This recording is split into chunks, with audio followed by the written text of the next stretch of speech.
Hola, buenos días. Mi nombre es Lizeth Penagos. Yo voy a exponer el escenario 1, el método y objeto de estudio de la epistemología. La epistemología es la rama de la filosofía que estudia los fundamentos y métodos y la validez del conocimiento humano.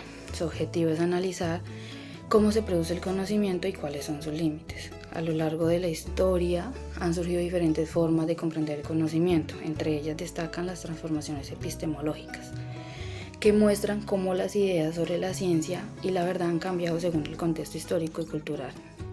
La lectura también presenta dos corrientes filosóficas importantes, el realismo y el idealismo.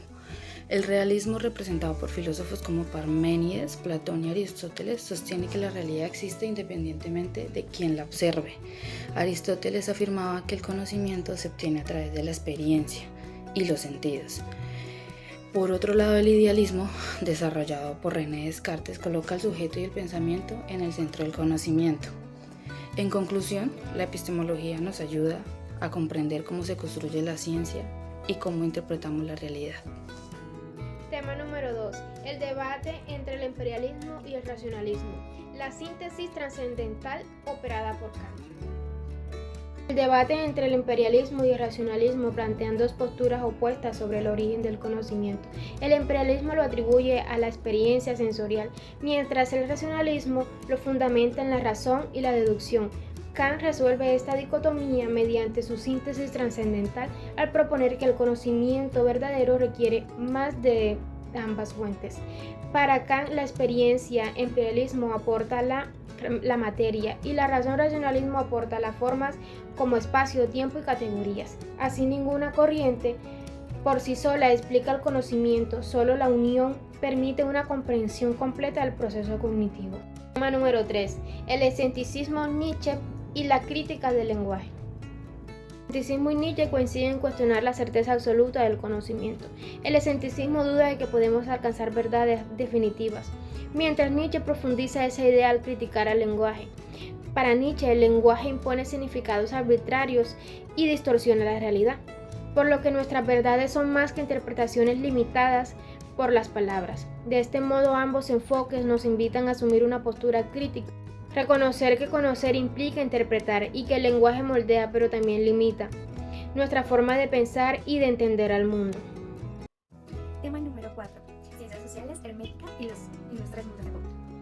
Las ciencias sociales buscan estudiar el comportamiento humano, sea individual o social.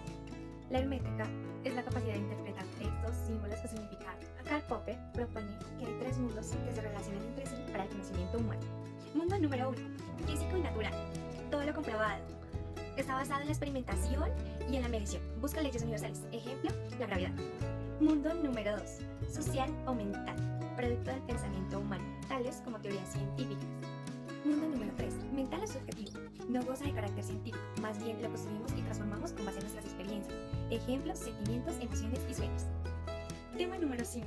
El materialismo histórico y la crítica positivista a la metafísica. Marx supera la filosofía alemana y propone una visión materialista. Teoría lucha entre clases sociales. Estos conflictos traen con ellos cambios evolucionarios.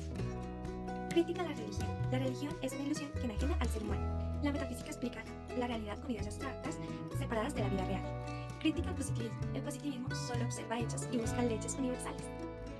Mi nombre es Shirley Bravo, les voy a hablar sobre el positivismo lógico, los dos momentos del pensamiento de Wittgenstein, el falsacionismo y la crítica a la inducción de Popper.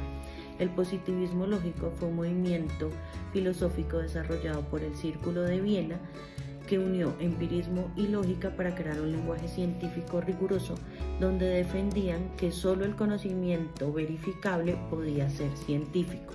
Este grupo y Wittgenstein buscaron comprender cómo el lenguaje permite construir conocimiento científico y representar la realidad. El primer Wittgenstein afirmó que el lenguaje refleja la estructura lógica de la realidad. En el segundo momento, Wittgenstein abandonó esta visión de la estructura lógica y sostuvo que el significado surge del uso del lenguaje y su contexto social. Estas dos ideas transformaron la filosofía del lenguaje y la epistemología contemporánea. El falsacionismo y la crítica a la inducción de Popper donde él cuestiona la forma tradicional de hacer ciencia y propuso que el conocimiento científico debe avanzar mediante la refutación de teorías, no mediante su confirmación. Popper rechazó la inducción como fundamento lógico de la ciencia. Propuso el falsacionismo basado en la crítica y la refutación. Una teoría científica nunca se verifica definitivamente, solo resiste intentos de ser falsada. Para él la ciencia avanza gracias al debate, la libertad y la revisión constante de sus teorías. Tema número 8. La sociología de las ciencias, las revoluciones científicas y el discurso posmoderno. La construcción de la sociología de la ciencia. Estudia cómo la sociedad influye en la producción, uso y difusión del conocimiento científico, las revoluciones científicas y el paradigma del conocimiento científico. Thomas Kuhn plantea que la ciencia avanza a través de las revoluciones científicas. Cuando el paradigma entra en crisis, surge uno nuevo y lo reemplaza. Posmodernidad como agotamiento del discurso de la modernidad. Sostiene que no existe una única verdad, sino que existen múltiples perspectivas. En conclusión, la ciencia, el conocimiento y la sociedad estamos en constante transformación. Comprender estos cambios nos ayuda a tener un mundo más crítico, consciente y justo. Gracias por su atención.